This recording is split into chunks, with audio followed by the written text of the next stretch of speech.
In recognition of Black History Month, I rise to recognize Ruby Bridges Hall, born September 8, 1957.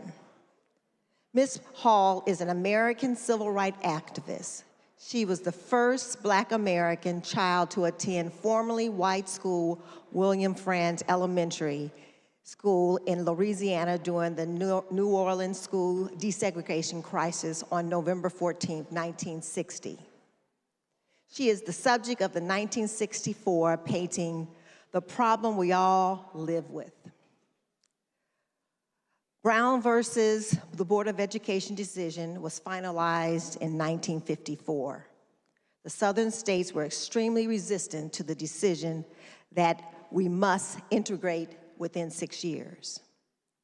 The court ruling declared that the establishment of separate public schools from white children, which Black children were barred from attending, was unconstitutional.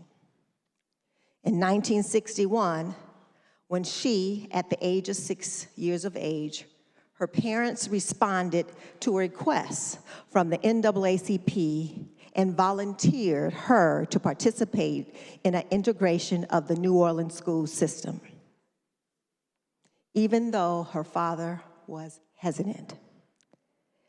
In 1960, Bridget was one of 6 Black children in New Orleans to pass the test that determined whether she could attend an all-white school, which was William Franz Elementary.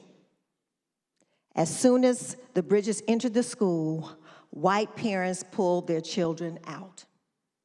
All the teachers except one refused to teach a Black child. One Black child was taught every day by Barbara Henry, who was from Boston, Massachusetts, every day for 1 year alone. She taught Miss Bridges as if she was the only teacher in the whole class with one student.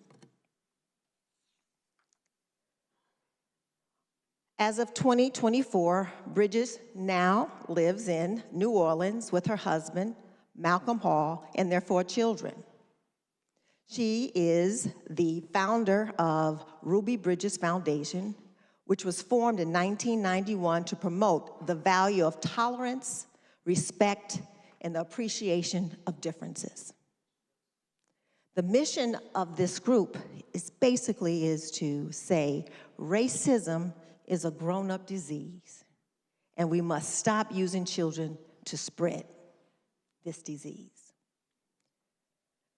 Her childhood struggles at Francis Elementary School was portrayed in a movie in 1998 titled, and it was a TV movie, titled Ruby Bridges. I suggest you check it out. On March 5th, 2024, Ms. Bridges was inducted into the National Woman Hall of Fame. The induction ceremony included her alongside the well-renowned tennis player Serena Williams. In 2011, July 15, Bridges met with President Barack Obama at the White House, and while they were viewing the Norman Rockwell painting that was on display in the White House, he said, "I think it's fair to say, if it was not for you guys, I might not be standing here and we wouldn't be looking at this painting together."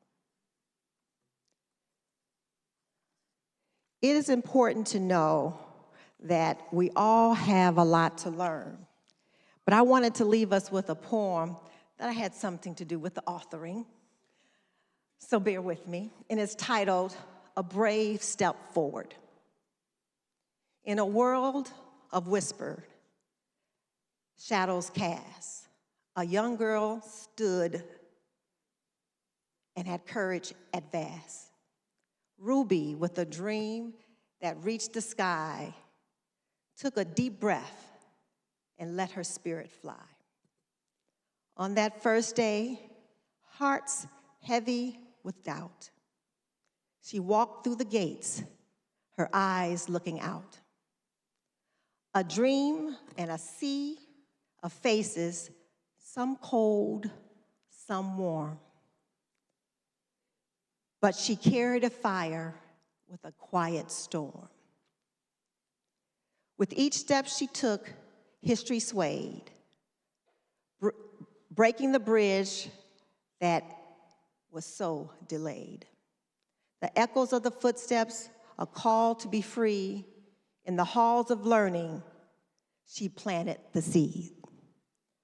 Though the path was rough, with trials to face, she stood tall, a symbol of grace.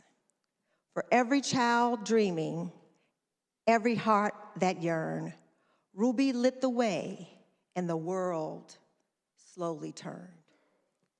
Her story reminds us, though tough struggles and strive, that love conquers hate and hope breathes life.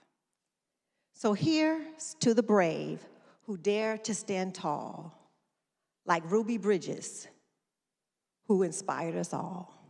Happy Black History Month.